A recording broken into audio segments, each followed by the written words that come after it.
خۆری گەشی ئازادی چەوشەرچێ لەگەڵ شارەکە تیشکی زەردی زێڕینی خۆی بە کوچە و کۆڵانە پەخشەکە ئازادی هەرچەندە جوانە بەڵام باجەکەی گرانە سمبولی ئەم شۆڕشەمان ئازادی ژن و ژیانە ژن و ژیان و ئازادی هێمەی مەرجی دەسەڵاتە بۆ ڕێبەری ئەم شۆڕشە ژینا سمبولی خەبەتە ژن و ژیان و ئازادی هێمای مەرگی دەسەڵاتە بۆ ڕێبەری ئەم شۆڕشە ژینا سمبولی خەبەتە ژن و ژیان.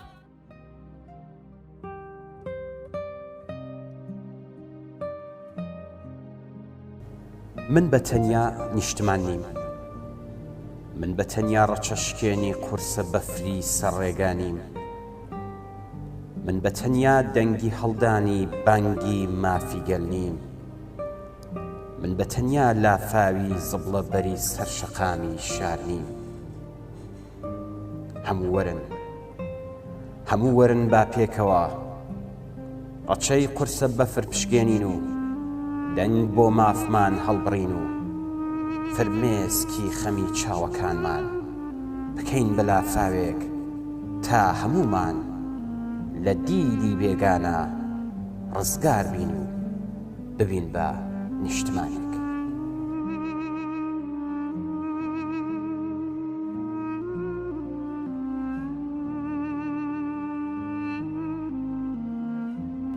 ئێرە مەهابادە،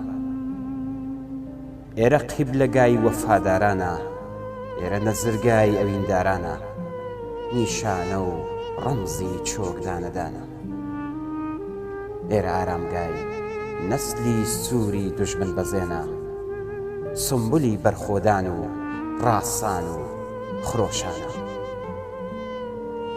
ئێرە گڵکۆی پۆلێگە سێرەی درەوشاون، ڕووناکی ڕێی شەوگاری ئەنگوستە چاون، ئێرە مەزاری گیانبەخت کردوانی ڕێی سەرفەرازین، فیداکارانی پێشڕەوی ڕێگای ڕزگاری.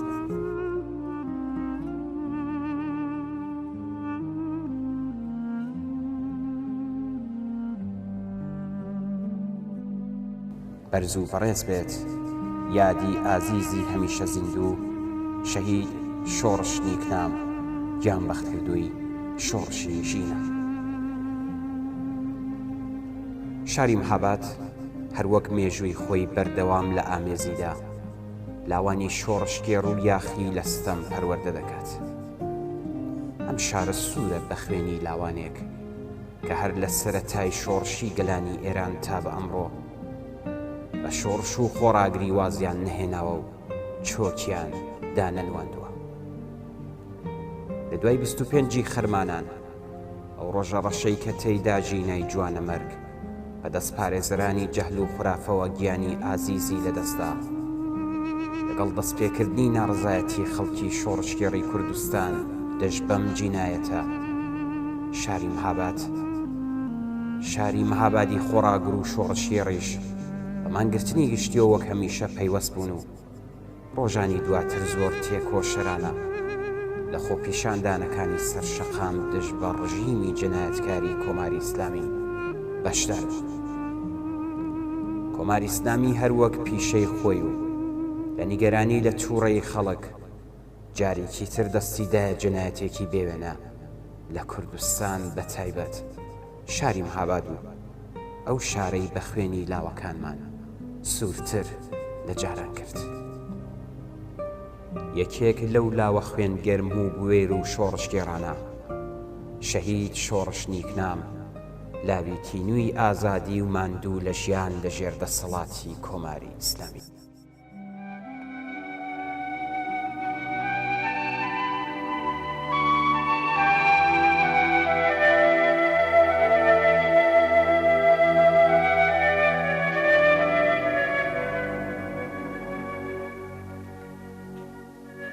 سپێدەی سەحەریان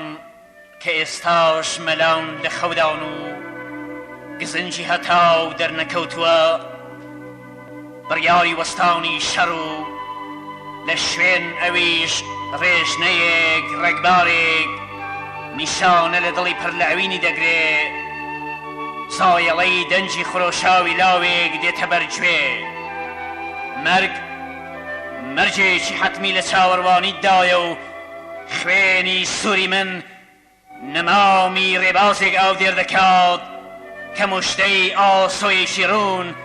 داهاتوویەکی گەش و جیهانێکی نوێی هەیە.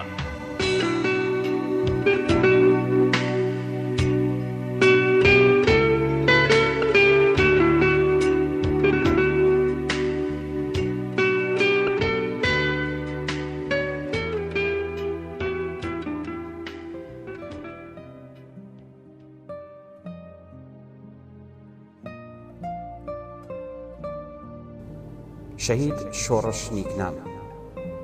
کوڕە خوێن شیرین و ڕەزا سووکەکەی قەڵا جۆخەی مەهاباد ڕێکەوتی سێی جۆزەردانی 1367 هەتاوی لە ئاوایی قەڵا جۆخەی مەهاباد لەدایک بوو. خوێندنی سەرەتایی لە قەڵا جۆخە و پاشان لە مەهاباد درێژە پێدا و تا ئاستی فەوقە دیپلۆمی کەشاوەرزی درێژەی بە خوێندندا. شەهید شۆڕش زۆر زوو لە پلانی ڕژیم بۆ بەکارهێنانی تەنیا تاقمی خوێندکارانی بەسیج بۆ کاروباری دام و دەستگاکانی دایرەکان تێگەشت. هەر بۆیە دەستی لە خوێندن هەڵگرت و قەت خوازیاری کار و دامەزران لە هیچ دەستگایەکی حکوومەتیدا نەبوو. شەهید شۆڕش کەوتە نێو کاروباری مەعاملەی ماشین و بژێوی خۆی دەردێنا و سەر بڵیندانە دەشێ. شەهید شۆڕش بڕوای تەواوی بە مافەڕەواکانی خەڵکی چەوساوە و ستەم لێکراوان بوو. لە هەموو دانیشتن و کۆبوونەوەیەکدا کە باس لە بزوتنەوەی ڕزگاری خوازی کرابووایە بەشدار و خاوەنڕاو. شەهید شۆڕش ژیانی هاوبەشی پێکهێنا و بە دنیایەک ئاواتەوە بۆ ژیان سانیای کچی لە ئامێز دەگرت. ڕێز و خۆشەویستیە بێسنوورەکەی بۆ هاوژین و سانیای کچی وێردی سەرزمانی خەڵکی ناسیاویان بوو. شەهید شۆڕش بڕوای تەواوی بە مافی زەوتکراوی ژنان بوو. هەروەها هەموو کات لە کۆڕ و کۆبوونەوە ئاوازی بۆ هاوڕێکانی دەگوت و هەر کاتیش دەچوو بۆ دەشت و چیا دەنگی خۆی تێکەڵ بە سروش دەکرد. زۆر بەداخەوە لە ڕۆژی 26 خەزەڵوەر فیشەکی هێزە سەرکردگەرەکانی ڕژیم سنگی پڕ ئاواتی شەهید شۆڕشیان پێکا و هەرەو کاتەش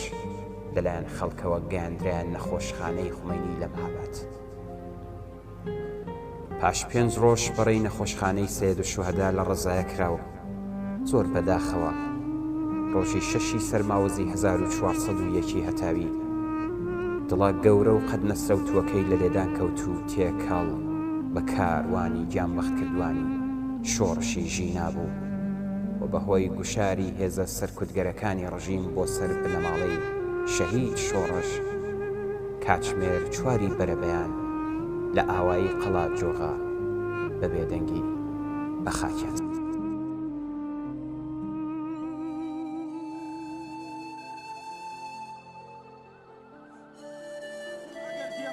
ئەگەر هەوراز و هەڵدێریش بێ هەردێم کوڕە ئازای کوردم و ناترسم هەرگیز ئەگەر کو دەست و پێم ببڕن بەسەر دێم لە هەر وەرزێ وەکو داری هومێدم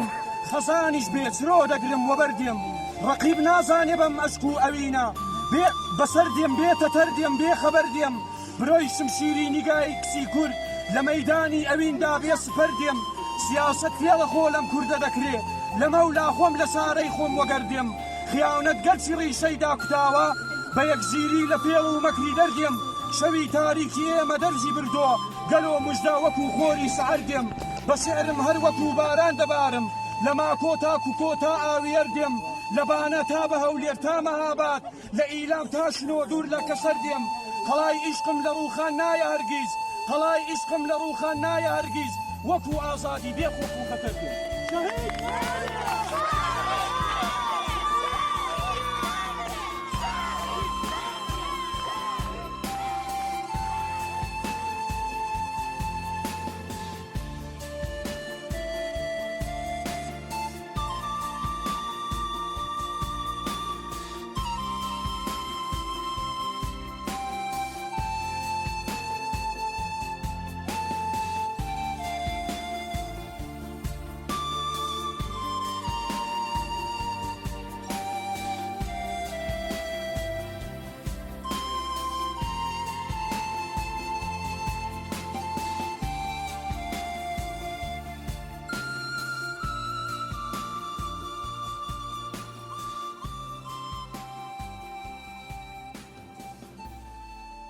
هەرچەند شەهید شۆڕش و شۆڕشەکان و سەدان گیانبەخت کردووی شۆڕشی ژینا لە نێوانماندا نەماون،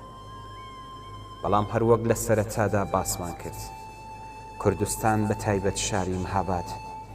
جێگەی پەروەردەی لاوانی شۆڕشی ڕوودش بەستەم و نائەداڵەتیە. ئێمە دڵنیاین کە یادی شەهید شۆڕش و هەموو گیانبەخت کردوانی شۆڕشی ژینا دەبێتە هەوێن بۆ درێژە پێدانی خەبات تا لە گۆڕنانی ئەم ڕژیمە جنایەتکارە و وەدیهێنانی داخوازیەکانی شۆڕشی ژینا کە دنیایەکی ئازاد و یەکسان بە دوور لە هەر چەشنە هەڵاواردنێکە. هەر لێرەوە پەیمان نوێ دەکەینەوە لەگەڵ بنەماڵەی شەهید شۆڕش نیکنام و هەموو ئەو بنەماڵانەی کە لاوانی خوێنگەرمیان لە شۆڕش لەدەستداوە، هەموو ئەو ئازیزانەی دەست بەسەر کراون بریندار بوون، چاو یان ئەندامێکی لەشیان لەدەستداوە کە تاوەدی هاتنی ئاوات و ئامانجەکانمان کە ڕووخانی ئەم ڕژیمە جەنایەتکارەیە درێژە بە خەبات و تێکۆشانمان هەدەین. هەزاران جار یادی ئازیزی شەهید شۆڕش نیکنام و هەموو گیانبەختکردوانی ڕێگەی ئازادی و سربەستی بەرز و بەڕێز بێت و ڕێگایان پڕێ بوار. شوني ماشي تبالك نوارك ولا ماما هذاك وكازش ويجي ماما كنت صنقت بلدتهم وشي كخامش بو مش صنقت بلدتهم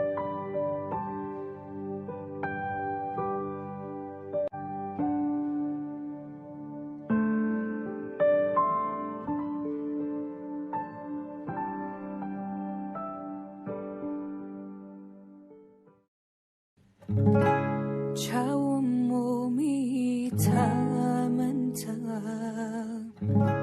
و بودا آگیش سینگم ججنی لدایک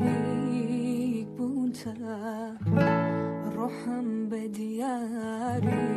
دینم ججنی لدایک بونتا روحم بدیاری دینم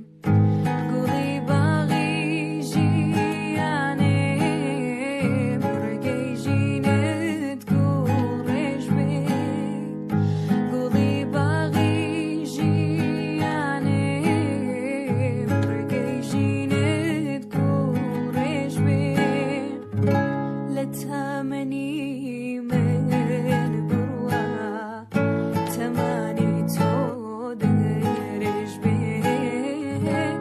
تمني من بروا تماني تودرج بي